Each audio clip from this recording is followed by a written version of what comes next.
I don't remember much of my childhood. I didn't realize this until a group of friends and I were swapping stories of the dumb stuff we did as kids. They passed around stories about putting firecrackers in mailboxes and sneaking into their neighbor's backyard to eat the apricots off their tree.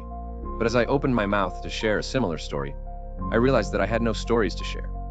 I knew I had a childhood, obviously, and I could remember vaguely my childhood friends and such, but I had absolutely no stories to share at all. I knew I'd played tag and hide and seek, but I couldn't remember a specific time. I knew I'd had sleepovers, but no image could be conjured in my brain. I knew I'd had a best friend, I even knew his name, but I couldn't think of what his face looked like. I played it off then, but afterward I went to speak to my parents about this, hoping that perhaps they could jog my memory. They didn't have any specific stories either, but they did bring up something that jogged my memory. The house on Campbell Road, the other kids in the neighborhood and I were all obsessed with it. They said that almost every day after school I'd go over to dare kids to knock on the door or peek in the window. It seemed sort of morbid to them, but completely harmless. The house was long since abandoned, and as long as we didn't go inside the house, they didn't seem to care what we did. I asked about my friends, about the boy named Wayne Carter, whom I remembered to be my best friend.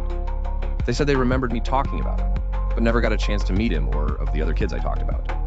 Wayne never came over and never called, and eventually I just stopped talking about him. They said honestly assumed him to be imaginary. I apparently didn't have many friends, so they played along.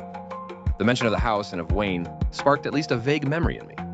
I could picture the house, but not Wayne. I went there, hoping to find whatever forgotten memory I could. The house was still vacant.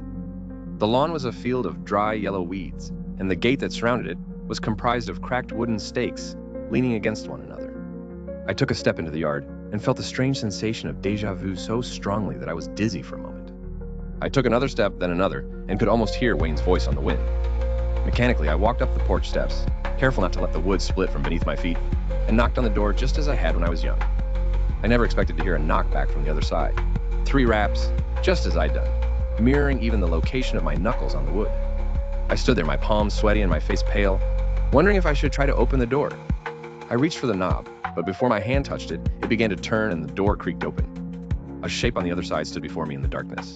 "Hello," it said in a voice that was chillingly familiar, because it was my voice. The figure stepped forward, and before me stood a thin, haggard man about my age. "It's been a long time," he said. "Can we switch back now? I want to go home." I shook my head, not understanding what he meant. "Come on, Wayne," the man said, his voice sounding childish now. "You said it was going to only be for a little bit. You never said it was going to take this long. I want to go home to my mom and dad." And then I remembered. The little boy walking alone in front of my house, knocking on the door, pretending that someone had dared him to do it, and me answering the door and offering him a deal to trade places for a little while. Nobody would know, as long as he stayed in the house. And there were so many fun things in the house. He'd never want to leave. Not that he could anyway. A